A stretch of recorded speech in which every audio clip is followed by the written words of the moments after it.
Glória a Deus. Abra sua Bíblia comigo no livro de Jeremias. Jeremias capítulo 18.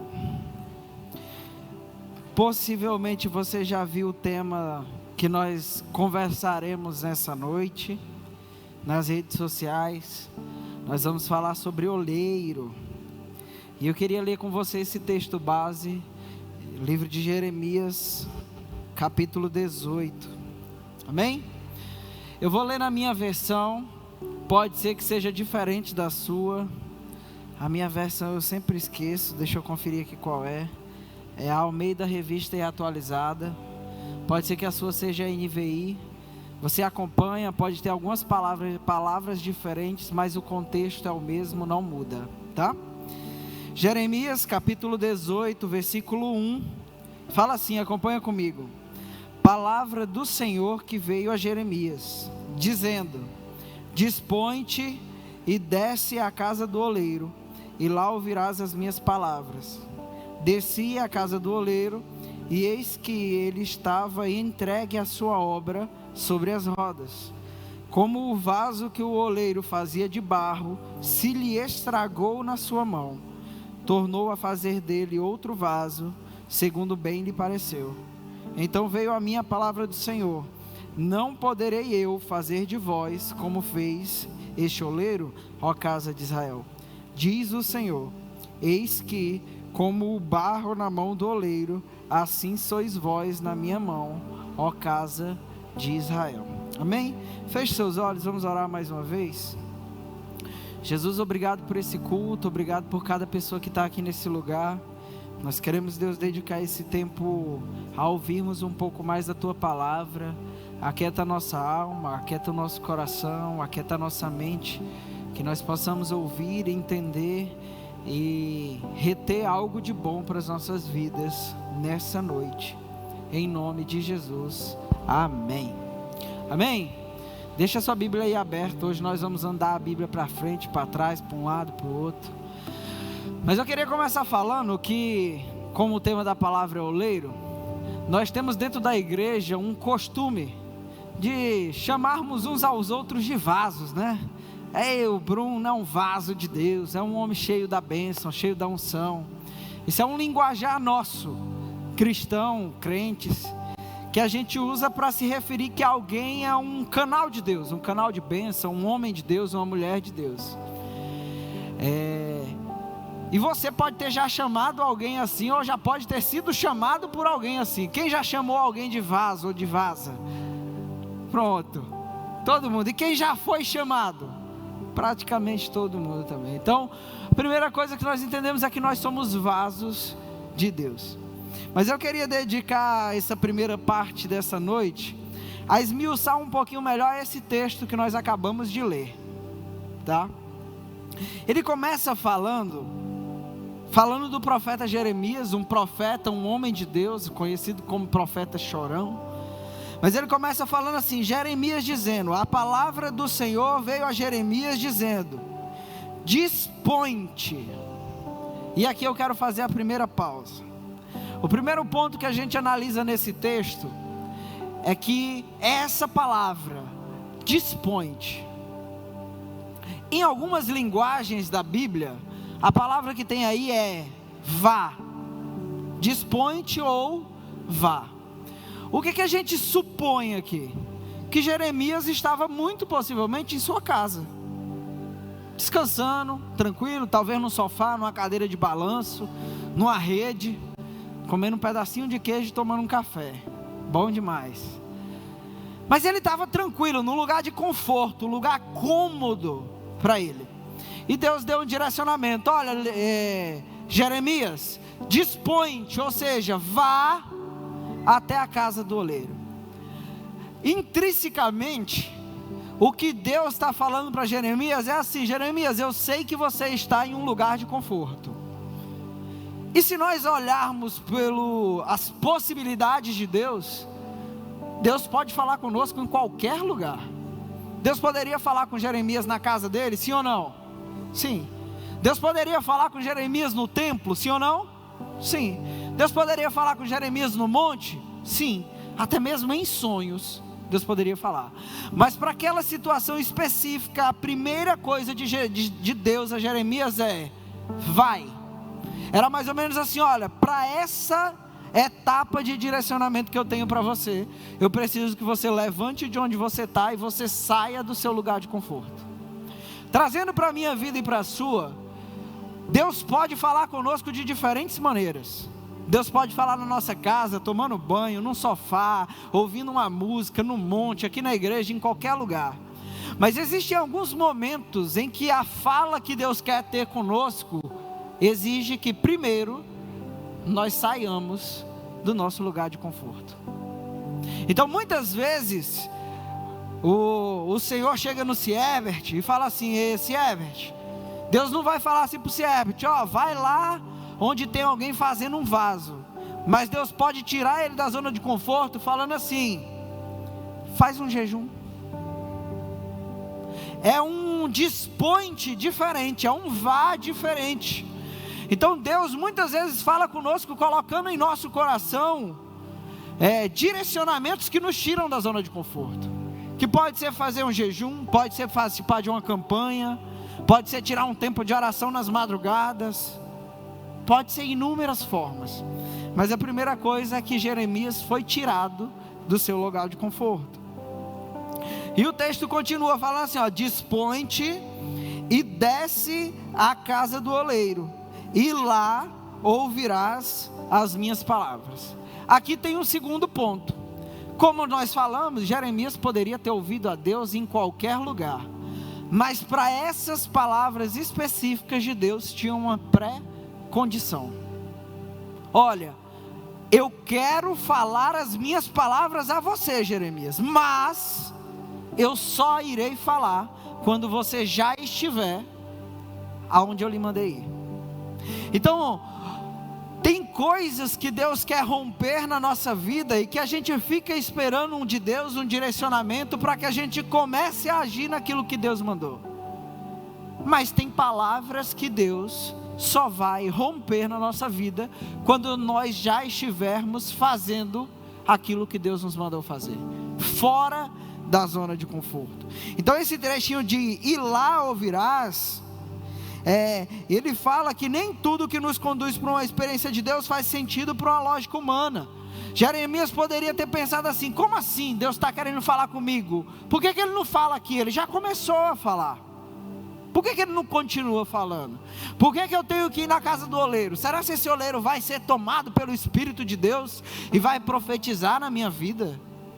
Será se lá vai vir uma grande revelação? Então são coisas que na nossa mente não fazem tanto sentido, mas que para o plano de Deus fazem total sentido.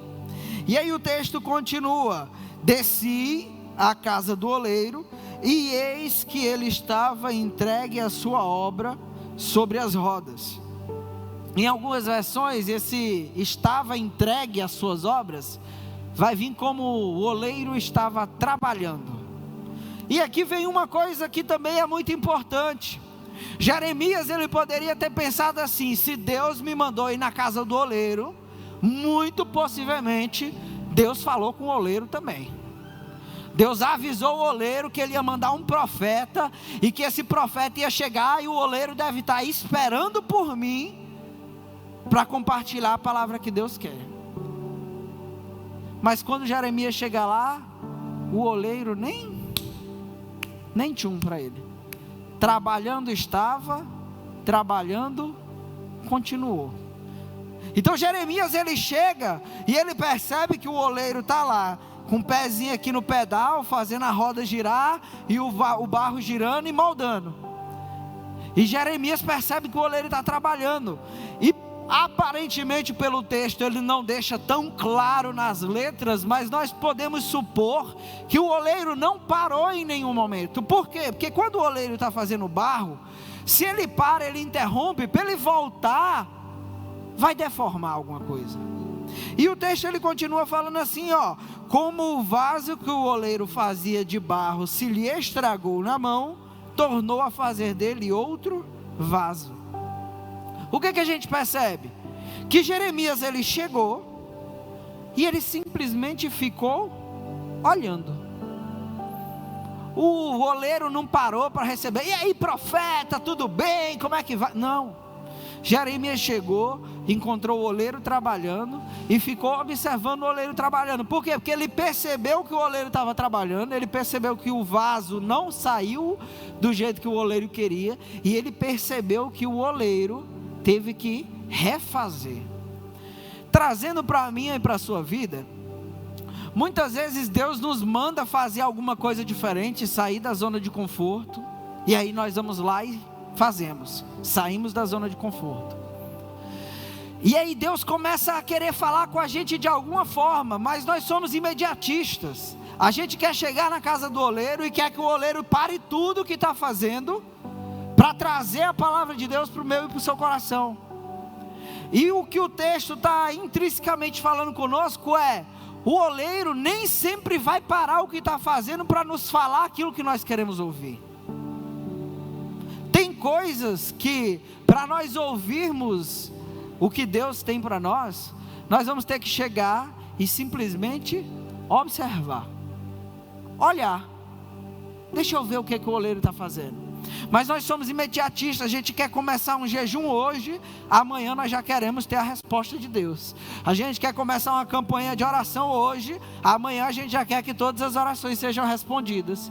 A gente quer orar para o nosso parente, começar a orar hoje para o nosso parente se converter, a gente já quer que ele aceite Jesus hoje mesmo. E se não for hoje, a gente se zanga.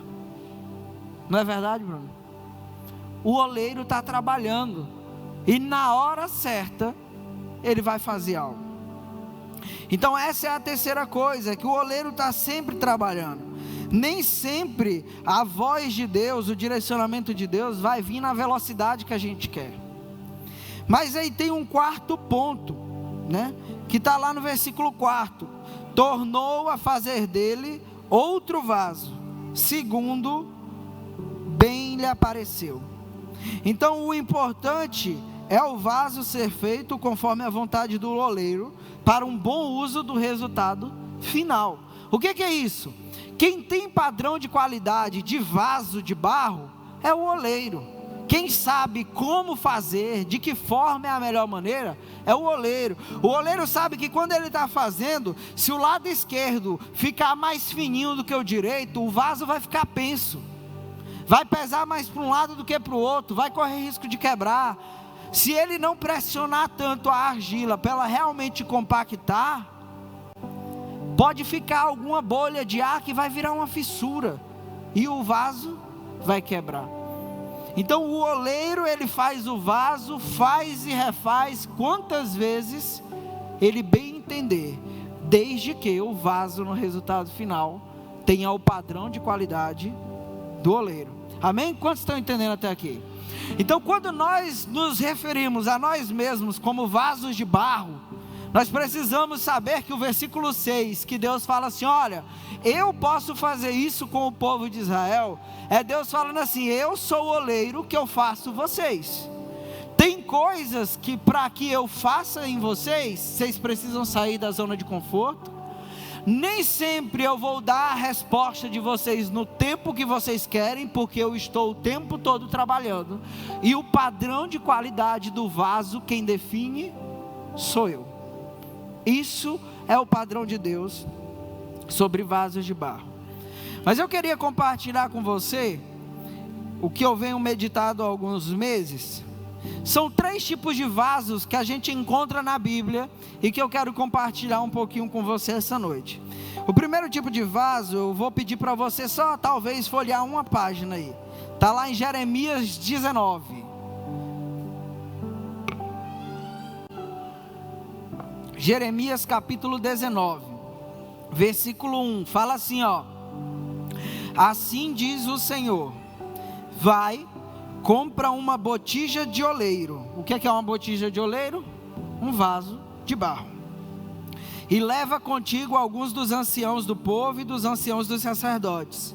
Sai ao vale do filho de Inom, que está à entrada da porta do oleiro, e apregoa ali as palavras que eu te disser. E dize: ouvi a palavra do Senhor, ó reis de Judá e moradores de Jerusalém.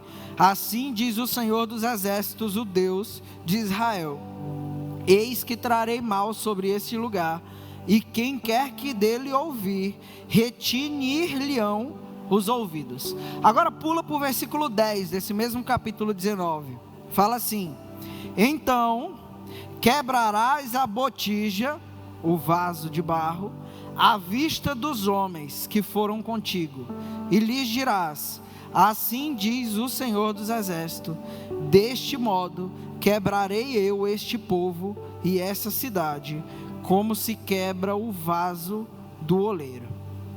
Então o primeiro tipo de vaso que Deus fala com o próprio Jeremias, mandando ele fazer um ato profético que vai ilustrar ao povo o que ele quer dizer, é o vaso que precisa ser quebrado. Então o primeiro tipo de vaso é o vaso que precisa ser quebrado. Por que ele precisa ser quebrado? E nós pulamos alguns versículos nesse capítulo. Nós lemos do capítulo 19, do versículo 1 ao 3, e pulamos para o 10 e o 11. Mas se você ler do 4 até o 9, você vai ver o porquê Deus queria quebrar aquele vaso. Deus queria quebrar aquele vaso porque o povo de Israel estava em pecado. O povo de Israel estava errado. Então para Deus, o que ele falou? Olha, esse vaso do povo de Israel está cheio de coisas que não me agradam. Ele se desvirtuou ao longo do caminho, ele se corrompeu e perdeu o seu propósito. Ele não está sendo mais um vaso bendito, e por isso eu, o Senhor, vou quebrar. O que Deus fala é isso: olha, existe alguns vasos que eu vou quebrar. Como um bom maranhense, fala aí para quem está do seu lado: ei, vaso, cuidado, tem uns que Deus, aí o bom maranhense, taca no chão. Fala de novo: taca no chão. Pronto, é isso. Tem vaso que está cheio de pecado, que está cheio de coisa errada, que se desvirtuou ao longo do caminho, e esse tipo de vaso, o que precisa é ser quebrado, porque ele não está mais sendo útil, porque ele está cheio de sujeira, porque ele está cheio de imundícia. Então muitas vezes nós precisamos ser quebrados por Deus, porque o nosso propósito foi corrompido. Mas por que muitas vezes nós somos esse vaso que precisa ser quebrado e nós não queremos ser quebrado? Porque ser quebrado por Deus nessa circunstância é um pouco doloroso. Significa uma vida de arrependimento, de choro, de mudança de vida, de abrir mão de outras coisas. Mas esse vaso precisa ser quebrado. Então pode ser que você chegou aqui nessa noite, e pode ser que o tipo de vaso que você é hoje seja esse, aquele que precisa ser quebrado, aquele que precisa ser refeito. Por quê? Porque o padrão atual não está aceitável perante o Senhor. Amém? Quantos conseguem me entender? Esse é o primeiro padrão de vaso, é o que precisa ser quebrado. Por quê? Porque está errado, porque não agrada o Senhor, porque o oleiro fez ele com um propósito, e o vaso ao longo do caminho decidiu por conta própria servir a outros propósitos. Deus fez esse vaso para que fosse colocado óleo nele, e o próprio vaso decidiu colocar lama, e nesse caso Deus quebra o vaso. Esse é o primeiro.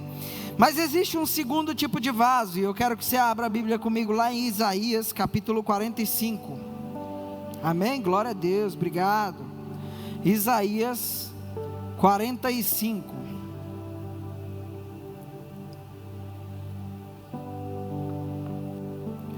Isaías capítulo 45, versículo 9. O segundo tipo de vaso é esse aqui, ó. Versículo 9 do capítulo 45 de Isaías: ai daquele que contende com o seu Criador, e não passa de um caco de barro entre outros cacos. Acaso dirá o barro ao que lhe deu forma: o que fazes? Ou a tua obra não tem alça? O que é isso? Esse aqui é o segundo tipo de vaso. É o vaso que quebrou-se sozinho. Note que quando o texto de Isaías vai falar, ele não vai falar que é um vaso de barro. Ele usa o termo caco. E o que é um caco, gente? É um pedaço daquilo que um dia foi um vaso. Então é um pedaço. Então ele fala assim: olha, você é um caco em meio a vários outros cacos. O que é isso? Muitas vezes nós, como vasos de barro, nós quebramos por conta das situações da vida. Não é Deus quem nos quebra, mas são as situações da vida. A gente fica angustiado, a gente fica triste, a gente fica desesperado, ansioso. Tem algum parente nosso que fica doente, a gente começa a ficar preocupado, aflito. Sabe o que é isso? São as circunstâncias da vida que às vezes nos quebram, nos tiram da estabilidade, tira aquilo que a gente tem como interesse e nos deixa em cacos. Então muitas vezes as situações das vidas nos quebram, e o versículo de Isaías fala assim: olha, acaso dirá o barro a quem lhe deu forma? O que é isso? É como se Isaías estivesse falando assim: como que um caco pode virar para o oleiro e falar assim: você me fez errado? Por quê? Porque na última frase ele fala assim: a tua obra não tem alça. O que ele está falando? É como se o caco tivesse virado para o oleiro e falado assim: olha, você me fez errado, você não colocou uma alça em mim e por isso eu quebrei. Que negócio estranho. Às vezes na nossa vida nós somos esse tipo de vaso, que se quebra por conta própria. É um vaso que se quebrou, não foi Deus quem nos quebrou, mas a gente quer ensinar o oleiro como remendar o vaso. A gente quer ficar falando assim: olha, tu não colocou a alça, a culpa é sua, porque você não fez isso. E às vezes, trazendo uma analogia de vaso, é como se a gente chegasse como um vaso quebrado, e a gente falasse assim: ó, oleiro, é o seguinte, estou eu aqui em cacos, por gentileza, me refaça, mas tu vai fazer desse jeito, tu vai pegar uma fita, aí tu vai colocar caco por caco, vai grudar com a fita, vai passar super bonde, durepox, super cola, não sei o que, tarará, e a gente vai tentando ensinar o oleiro como refazer o barro, o vaso. Só que me diga uma coisa, esse caco aqui, a essência é que ele quer continuar sendo um caco, uma junção de cacos que está na forma do vaso anterior. Mas me diga, quem aqui teria confiança de, quebrando um vaso na sua casa, ficando em cacos, você colar tudo e no final você decidir colocar água nele? Você teria segurança de que vai reter água, sim ou não? Não, muito possivelmente ia vazar água. Ou se você colocar uma substância sólida, o que poderia acontecer? Possivelmente entraria umidade no vaso, e aquela substância sólida no interior do vaso iria apodrecer. Então, o que nós trazemos para a nossa vida é que quando nós somos esse tipo de vaso, que é o vaso que se quebra, e quer falar para o oleiro como deve ser remendado, é que nós muitas vezes mascaramos um orgulho nosso. Como assim, Alisson? Porque nós temos orgulho de quem nós éramos, dos cacos que nós éramos. A gente olha e fala assim: não, é porque eu era um vaso tão bonitinho, eu era todo pintadinho, bem pequenininho, todo perfeito. Senhor, eu preciso que o Senhor refaça esse vaso, mas não muda nada nele, deixa ele igualzinho era antes. É mais ou menos isso. Cola cada cacozinho, deixa ele igualzinho, os mesmos desenhos, a mesmo defeitinho. Isso aqui, Senhor, deixa. Por quê? Porque muitas vezes nós nos consideramos já o vaso perfeito, e Deus olha lá do alto e fala assim: ô bendito, se eu te refizer colando os cacos, você vai ficar igual o vaso anterior, você vai ter os mesmos defeitos, você vai ter as mesmas dificuldades.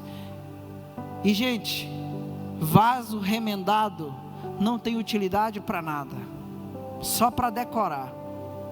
E vaso que a gente usa em decoração apenas, sem utilidade nenhuma, só junta poeira e bicho. Sim ou não? Se você pega um vaso e deixa ele numa prateleira, você pode ir lá amanhã, vai ter poeira, vai ter traça, vai ter inseto, vai ter bicho lá dentro. Então o que Deus está falando aqui é: olha, Muitas vezes, você, nós como vasos queremos ser remendados, porque nós somos apegados ao nosso jeito. Não, é porque eu sou assim, eu cresci assim, eu vou viver assim, eu vou morrer assim, né? É o vaso remendado. Cada caco tem que ser conservado o resto da vida, não pode mudar nada. Isso na verdade só mascara um orgulho, de quando a gente se apega aos traços de personalidade nosso. Quando a gente fala assim, eu não levo desaforo para casa. É como se a gente estivesse pegando um caco nosso quebrado e falar assim, Deus, esse caco aqui o Senhor pode manter ele, porque eu me orgulho dele. E Deus falando assim, não, esse caco não tem mais utilidade para mim. Eu quero mudar esse caco dentro de ti. Não faz sentido eu te deixar com esse caco de vaso aqui, porque ele é inútil. Mas às vezes nós queremos ensinar o oleiro a nos remendar. Nós nos apegamos tanto à beleza do que já conseguimos nos tornar, que desejamos que o oleiro mantenha sempre a beleza passada. Mas o vaso remendado não dá para guardar nada dentro dele. Olha para quem está do seu lado. Ô meu irmãozinho, fala aí, ô meu irmãozinho. Tu está querendo ser remendado por quê? Se livra desses cacos ruins. Amém? Quantos estão entendendo? Dão glória a Deus, amém? Vamos lá, vamos continuar. Esse é o segundo tipo de vaso. É aquele que quebrou-se por conta própria e que quer ensinar o oleiro como deve ser refeito. Mas existe um terceiro tipo de vaso. Abra comigo aí lá no livro de Jó. Glória a Deus. Ó, glória a Deus, tem gente comigo aqui. Não se perde não. Jó, capítulo 10. Jó capítulo 10, e nós já conhecemos a história de Jó, um grande homem de Deus, mas chegou uma época que ele perdeu tudo, perdeu família, perdeu as propriedades, perdeu o rebanho, perdeu muita coisa. E aí Jó lá em Jó 10, versículo 7, acompanha comigo, fala assim ó: bem sabes tu que eu não sou culpado. Isso é Jó falando com Deus. Todavia ninguém há que me livre da tua mão. As tuas mãos me plasmaram. Plasmaram aqui vem no sentido de moldaram, de apertaram, né? Fizeram e me aperfeiçoaram. Porém agora queres devorar-me. Lembra-te de que me formaste como barro e queres agora reduzir-me a pó. Então o terceiro tipo de vaso é o vaso que Deus torna pó. Jó. E o interessante é que quando a gente olha para a vida de Jó, nós poderíamos considerar Jó como um vaso de barro perfeito. Era um homem que era íntegro, era um homem que amava o Senhor, que honrava o Senhor, que fazia tudo aquilo que o Senhor mandava. E como que a gente sabe isso? No primeiro versículo que nós lemos, fala assim, olha, é Jó dizendo assim, ó: bem sabes tu que eu não sou culpado. O que Jó estava falando?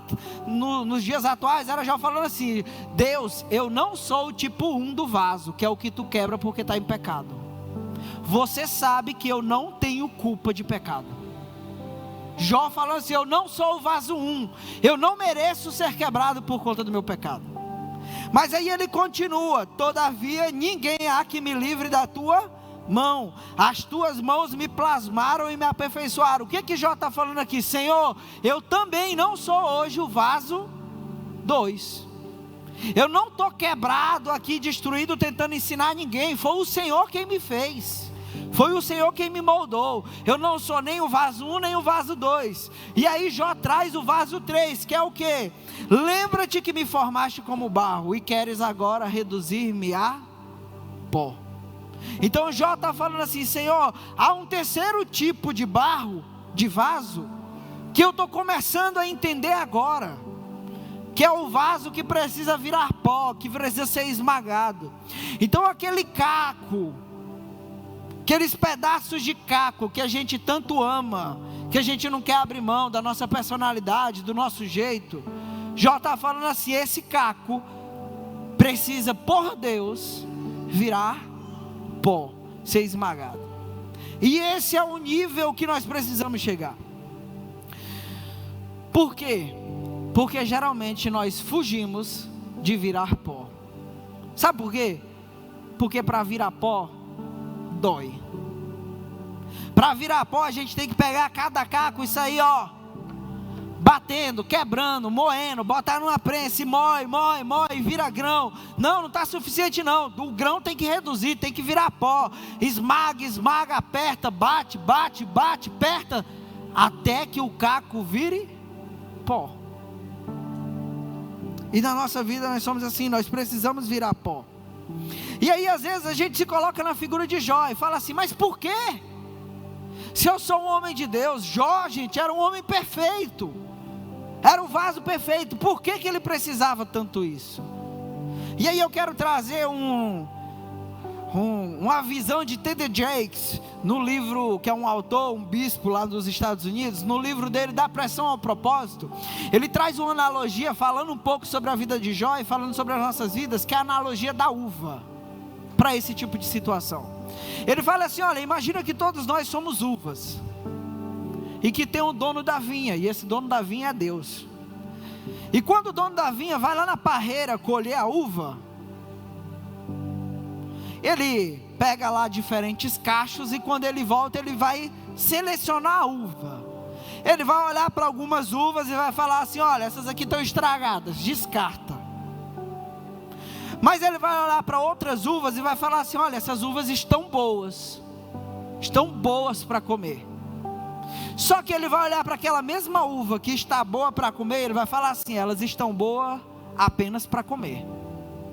Elas não estão em uma qualidade superior que eu possa fazer outra coisa com ela. E aí eles pegam essa uva, colocam numa caixinha e mandam vender no supermercado para a gente. É a uva que é boa, mas não é a melhor das melhores. Só que aí o dono da vinha lá, ele pega outro padrão de uva e fala assim, olha, tem um outro padrão de uva aqui, que ela está melhor do que a primeira, mas ela ainda não tem um alto potencial.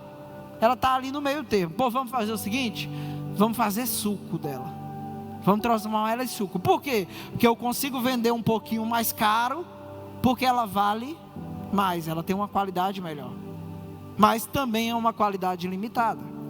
Mas existe um terceiro tipo de uva, que é aquele olha e ele fala assim, essa daqui é a melhor uva que essa plantação deu, qualidade superior, tem um potencial absurdo, com essa daqui eu vou fazer vinho. Só que a uva que não tinha tanto potencial, era boa, mas não tinha tanto potencial, foi vendida inteirinha, não passou por nenhum procedimento. Mas a uva com melhor potencial teve que passar por um conjunto de procedimentos. Primeiro teve que ser cortada, depois teve que ser esmagada, depois teve que ser espremida, depois teve que ser fermentada e passar anos em fermentação, para aí sim ser algo de maior valor. Então T.D. Jakes, ele traz essa comparação para falar assim, olha, nós temos dois pontos de vista que a gente pode olhar para esses momentos igual a vida de Jó. Todos nós aqui passamos por momentos parecidos com esse, momentos que a gente não está em pecado, que a gente não está dando pitaco em como Deus está nos refazendo, mas a gente está passando por uma peleja tremenda. E T.D. Jakes, ele fala assim, olha, você pode olhar com um olhar vitimista e falar assim, porque nada na minha vida dá certo, é só eita atrás de vixe, problema atrás de problema, e nada flui, nada acontece, isso e aquilo.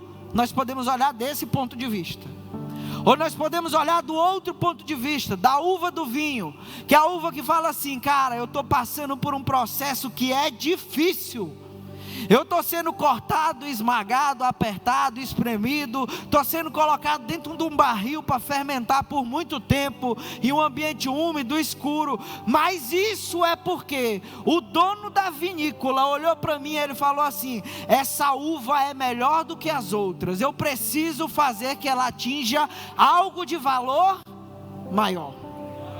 Então nós podemos olhar para uma visão vitimista e falar assim, porque mas eu posso olhar para a visão de que fala assim, se eu estou passando por esse processo, é porque Deus está refazendo o vaso, para ser um vaso melhor. E Jó, quando estava passando por isso, era justamente isso. Ele estava sendo esmagado, moído, sofrendo, falando: do pó eu vim, ao pó voltarei. Sabe por quê? Porque Deus estava triturando ele, esmagando, para fazer um novo vaso. E quem conhece a história de Jó sabe que no final da sua vida ele foi ainda mais próspero do que no momento anterior. Quantos estão comigo? Amém? Mas tem um vaso mais importante do que Jó. Abra sua Bíblia em Isaías 53. Deixa eu correr aqui que o tempo está indo embora. Isaías 53. Tem um vaso, um homem de Deus, que assim como Jó, também foi esmagado, também foi moído, para você não achar que é só você e Jó que passa por isso. Isaías 53, versículo 4.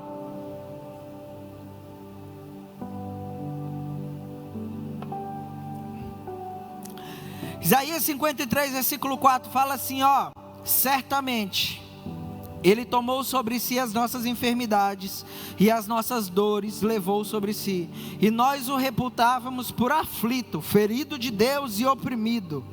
Versículo 5: mas Ele foi transpassado pelas nossas transgressões, e o que, gente? O que? Fala mais forte. Moído pelas nossas iniquidades. O castigo que nos traz a paz estava sobre ele, e pelas suas pisaduras fomos sarados. Pula agora para o versículo 10. Todavia, versículo 10: todavia ao Senhor agradou moê-lo. Calma aí, esse negócio não está fazendo sentido. Estamos falando de Jesus, e estamos falando que Jesus foi moído, e mais ainda, que Deus se agradou em moer o próprio Jesus. Se Deus se agradou em moer Jesus, imagina eu e tu, Bruno, dois orelha seca igual nós. Meu Deus do céu. Se Deus se agradou de moer Jesus, por quê? Porque nós tendemos a olhar com a visão do agora, do estou sofrendo, está difícil, está complicado, a dificuldade não passa. Mas Deus, Ele olha com a visão do futuro. Eu estou moendo aqui porque Ele vai ser melhor ali. Por isso que Deus se agradou. Então Jesus, Ele foi o primeiro vaso perfeito. Ele é o vaso mais perfeito que foi moído. E eu queria fazer uma comparação com você. Eu queria fazer a comparação de vasos de barro. O exemplo que o T.D. Jakes trouxe sobre a uva e o vinho, que eu já compartilhei com você, e sobre Jesus. Existem 4 etapas quando você vai fazer um vaso, refazer. A primeira etapa é quebrar e moer. Você quebra o jarro e moe ali para ele virar pó.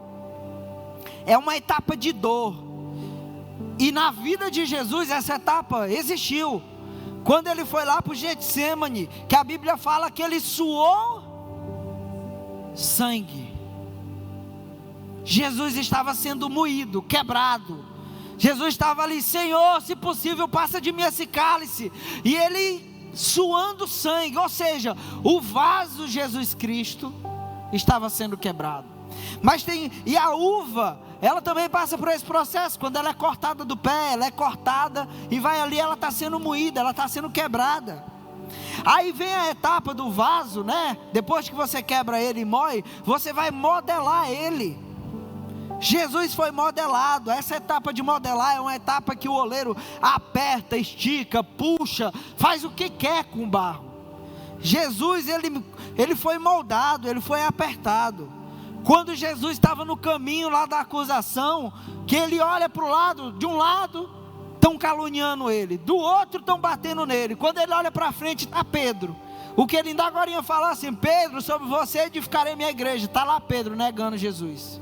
Então naquele momento Jesus olha assim: calma aí, Deus está me apertando, me moldando aqui. Eu estou sendo abandonado, eu estou sendo batido, estão batendo em mim, estão me caluniando.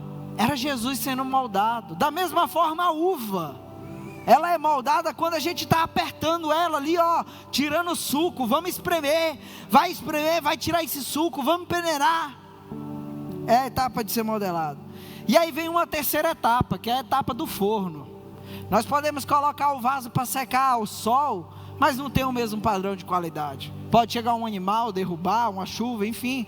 Então o oleiro coloca o vaso quase pronto no forno. Alta temperatura. Pressão, né, Luciano? Pressão. Quente, que a gente parece não passa. Esse desespero não passa, esse sufoco não passa. E a gente olha para o lado, só tem lenha queimando, não tem um outro jarrinho do lado da gente. A gente está sozinho. A gente está sozinho, sendo pressionado. Na vida de Jesus teve a etapa do forno também, quando ele estava preso lá na cruz. Preso, os dois braços, a perna, que ele olha para o céu e fala assim: Senhor, por que me abandonaste? É a etapa do forno. No caso do suco de uva, é quando ela vai para dentro do barril, para fermentar. É sozinha, você não tem certeza nenhuma se aquele suco de uva vai fermentar ao ponto do vinho prestar. Ela precisa confiar no dono da vinha.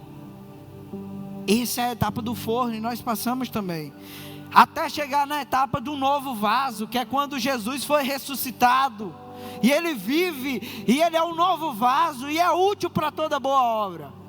E na nossa vida também, vai chegar a etapa que Deus nos tira do forno, e nós estamos ali, um vaso pronto para sermos usados.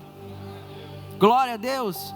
Nós somos um vaso novo. Então, assim como Jó, assim como a uva, e assim como Jesus, nós vamos passar pela etapa de ser quebrado, pela etapa de ser moído, modelado, e ao forno, até estarmos prontos. Amém? Tem uma frase do pastor Luiz Hermínio, que quando eu ouvi ela um dia, fez total sentido para mim, e mudou minha maneira de ver as coisas. Muitas vezes a gente está na igreja, e a gente acredita que só pelo fato de nós estarmos na igreja há um bom tempo, isso faz com que nós atinjamos os nossos potenciais. Ó, tem um alarme que disparou aí, ó. Às vezes a gente está na igreja, a gente fala assim: não, já estou na igreja há tanto tempo, já liderei isso, já me envolvi com esse ministério, já cresci muito em Deus. A gente começa a achar que a gente já é um vaso pronto. Não, cresci porque eu tenho vários anos de caminhada com o Senhor. Mas o Luiz Hermínio, ele traz um contexto que ele fala assim: o crescimento não é o acúmulo de anos, mas é o acúmulo de danos. Eu crescer, eu ter vários anos caminhando com o Senhor, não significa que eu cresci e atingi o meu objetivo, o meu propósito. Agora, eu ser danificado pelo Senhor diariamente, e eu ser refeito pelo Senhor diariamente, isso sim significa que eu estou atingindo cada dia mais a forma que Cristo quer de mim. Então não são os acúmulos de anos que nos faz crescer, mas sim os acúmulos de danos. Olha para quem está do seu lado e faz uma seguinte pergunta: e aí, meu irmão, está muito danificado por Jesus? Aí você fala a melhor frase que para ele hoje: porque você precisa ser danificado. Amém? Essa hora todo mundo fala: misericórdia, pastor. Aí quando a gente volta lá em Jeremias 18:6, que o oleiro está lá trabalhando e molda o vaso do jeito que ele quer, nós precisamos entender que quanto mais somos quebrados e moídos, mais tempos estamos na mão do oleiro. Vou repetir: quanto mais tempo estamos quebrados e moídos, mais tempo passamos na mão do oleiro. Por quê? Porque quando o vaso está pronto, não tem o que o oleiro fazer. Agora, quando o vaso é pó, é barro, é lama, o oleiro, enquanto está ali, ele está fazendo alguma coisa. E aí vem o grande X da questão: a nossa ambição como pessoa busca diariamente ser o vaso pronto, perfeito. A gente quer ser referência para tudo. Não, Senhor, eu já estou cheio, me enche da tua presença, eu só quero derramar sobre a vida dos outros. E Deus está falando assim: calma aí, vaso, volta para a prateleira. Eu estou trabalhando em quem está lama e pó. Então quanto mais moído nós estamos, mais tempo nas mãos do oleiro nós passamos. Amém? E o interessante é que eu fui pesquisar um pouquinho sobre esse procedimento de refazer o vaso. E o interessante é que quando você pega o caco e você esmaga que ele vira pó, você não pode pegar só aquele pó e refazer, porque ele não vai ter a mesma liga. Então o oleiro, ele precisa pegar de 10 a 30% de uma lama nova e misturar naquele pó. O que é isso? Quando nós viramos pó de verdade, nós abrimos mão de ter em nós apenas aquilo que nós nos orgulhamos. Nós nos obrigamos a receber algo adicional do oleiro na nossa vida. Um comportamento novo, um direcionamento novo, uma unção nova, uma presença nova. Por quê? Porque senão o vaso não dá liga e não é refeito. Então nós sempre, quando nós viramos pó, nós acabamos nos submetendo a que Deus coloque algo novo na nossa vida. Amém? Abra sua Bíblia agora em Mateus capítulo 9.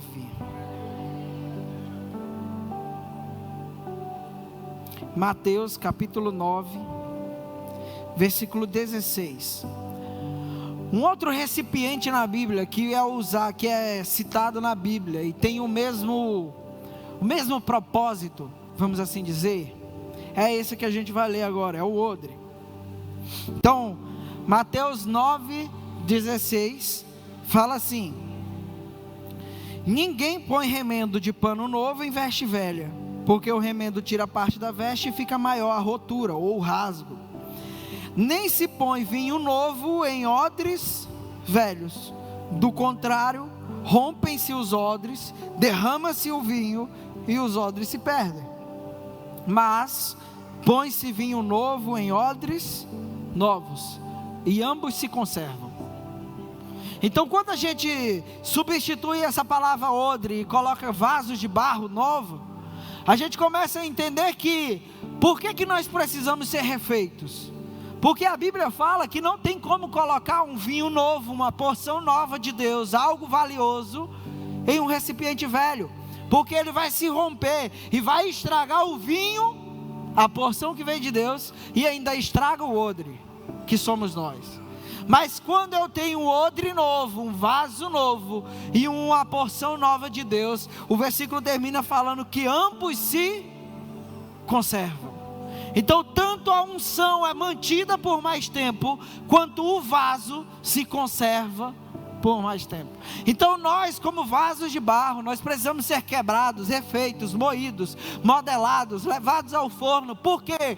Porque existe uma porção de vinho novo que Deus quer colocar dentro de mim e de você, que se nós não formos refeitos, nós vamos perder a porção e vamos perder a nós mesmos nesse processo. Abra comigo agora em 2 Coríntios capítulo 4. Glória a Deus. 2 Coríntios capítulo 4, versículo 7. 2 Coríntios 4, 7.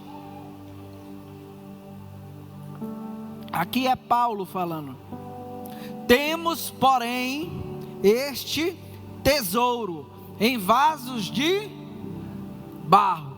O que Paulo está falando? Olha, nós que somos vasos de barro, temos dentro de nós um tesouro, algo valioso, e nós podemos imaginar que esse tesouro pode ser o vinho novo de Deus, o óleo novo de Deus, uma unção nova, uma presença nova.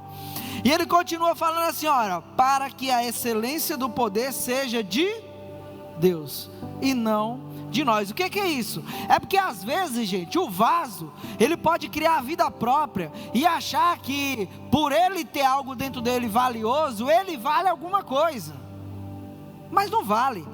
O vaso é um ser inanimado.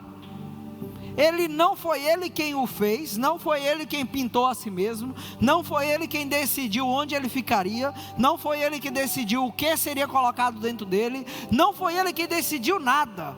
Quem decide tudo sobre o vaso ou é o oleiro ou é o dono do vaso. Então aqui Paulo está falando assim: olha, nós somos vasos de barro que temos um tesouro dentro da gente, mas isso é para a glória de Deus e não na nossa. O que ele está falando? Nós somos frágeis, a gente vai ser quebrado a qualquer momento. Então nós precisamos entender que isso é para a glória de Deus. E abra agora lá no livro de Marcos, capítulo 14. É o último texto que eu vou ler essa noite. Marcos capítulo 14, versículo 3.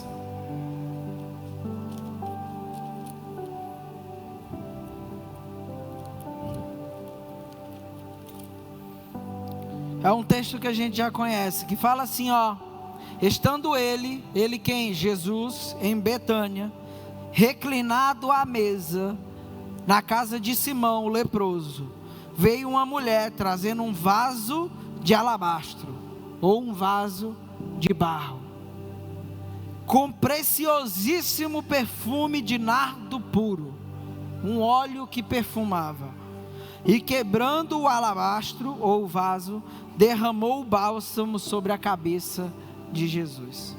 Então, Alisson, o que é isso? Nós entendemos que nós somos vasos de barro, que assim como Jeremias nós vamos para a casa do oleiro, que assim como Jó nós somos moídos, nós somos quebrados, nós somos modelados, nós vamos ao forno, mas tudo isso é para que a gente possa receber algo de Deus que seja novo e a gente não se quebre e nem desperdicemos aquilo que a gente recebe. E no final das contas, o propósito do vaso, nesse caso da Bíblia, foi ser derramado para em prol de uma única pessoa, Jesus. A Bíblia não fala se Jesus usava perfume, mas naquele dia, Jesus foi perfumado. Pode ser que naquele dia, Jesus não tenha passado perfume, mas a partir daquele momento, por onde Jesus passou, o perfume dele se alastrou. Era Jesus passando e o pessoal falando: tem um cheiro bom passando por aqui, porque teve um vaso que foi refeito, que tinha algo precioso e que foi derramado na pessoa certa. Amém? E assim é a nossa vida, meus irmãos. E eu estudei tudo isso por vários meses, dedicando, orando, chorando. Queria chamar já o ministério de louvor para ir subindo. E no final das contas eu descobri que eu era o vaso 1. E aí eu fui quebrado por Deus. E depois eu descobri que eu era o vaso 2. E que eu estava querendo dizer como Deus deveria me consertar. E aí eu descobri depois que eu precisava virar o vaso 3. Que eu precisava virar pó. E passar por todo esse processo. Mas no final das contas, a percepção que eu terminei, e isso eu decidi para a minha vida, é que enquanto eu estiver vivo, eu nem quero ser vaso. Porque o vaso, ele tende a se vangloriar das suas próprias utilidades. Ah, eu guardo óleo, eu guardo vinho, eu guardo grãos. Mas o vaso não tem nada do que se gloriar. Ele não fez nada, só fizeram com ele. E a gente aprende com Jó, que na verdade na nossa vida nós só somos pó. Do pó eu vim, ao pó voltarei. E enquanto eu for pó, eu estou na mesa do oleiro. Se eu for vaso, eu só estou na prateleira juntando poeira e bicho. E a gente passa a nossa vida inteira perseguindo, tentando ser um vaso bonito, tentando mostrar as nossas pinturas, tentando mostrar que nós somos úteis. É um senso de utilidade enorme que nos consome diariamente. É um senso de querer mostrar para os outros que nós temos uma utilidade, que nós temos algo valioso dentro de nós. Mas muitas vezes isso que está valioso está virando podre dentro da gente, porque a gente só está remendado. E desde aquele dia eu decidi que eu ia virar só pó. E eu fiz uma oração: Senhor, se for para me fazer vaso, me faz vaso só no dia de eu morrer, que aí sim eu vou ser um vaso perfeito. Não tem mais nada que mudar. Chegou no dia da morte, não tem por que mudar. Está ali, é aquilo. O que puder carregar, carrega para o céu. Para a terra, tanto faz. Nós precisamos ser pó.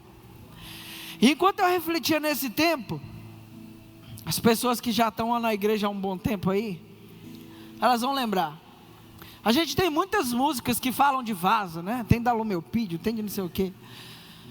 Mas a única música que vinha na minha mente era uma música antiga, de 1960. Talvez você nem lembre. mas é uma música que marcou décadas a igreja e até hoje se canta em muitas igrejas. É uma música que começa assim: eu quero ser Senhor amado. Preste atenção nessa letra. Como um vaso nas mãos do oleiro, quebra minha vida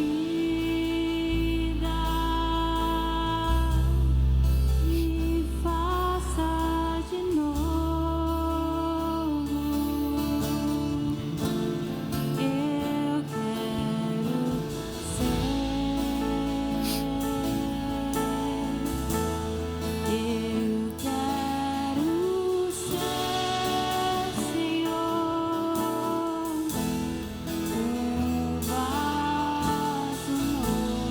Aí vem a segunda parte da música. Fala assim, ó: como tu queres, Senhor amado, Tu és oleiro e eu sou um vaso. Quebra minha vida e faça de novo.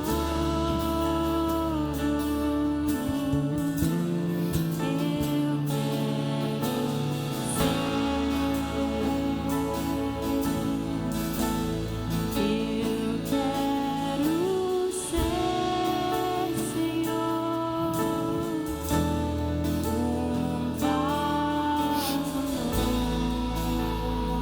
E aí todas as vezes que eu parava para orar, meditando nesse texto, lendo Jeremias, lendo Jó, lendo Isaías, lendo Mateus, lendo Marcos, lendo 2 Coríntios, só me vinha essa música. E todas as vezes que eu parava para orar à noite, antes de dormir, eu começava a orar e me vinha a música, e eu cantava a música. E foi uns 3 meses assim. E todas as vezes que eu cantava, meus olhos se enchiam de lágrimas. Porque muitas vezes a gente tem um entendimento que nós somos o vaso, mas a gente nunca tem um entendimento de um vaso pedir para ser quebrado e moído. E a partir daquele dia eu tive um entendimento que nem vaso eu queria ser mais. Eu só queria ser o pó. Do pó eu vim, ao pó voltarei. E eu queria te pedir para ficar de pé no seu lugar. Eu não sei que tipo de vaso você é que chegou aqui nessa noite. Se você é o vaso 1, o vaso que precisa ser quebrado porque fugiu do propósito. Se você é o vaso 2, que é o vaso que está em cacos tentando ensinar o oleiro. Ou se você só quer ser o vaso 3, aquele que vai virar pó porque merece, que tem um potencial de ser algo maior. Mas nessa hora, enquanto o Ministério de Louvor de novo canta essa canção, eu queria que você fechasse os seus olhos.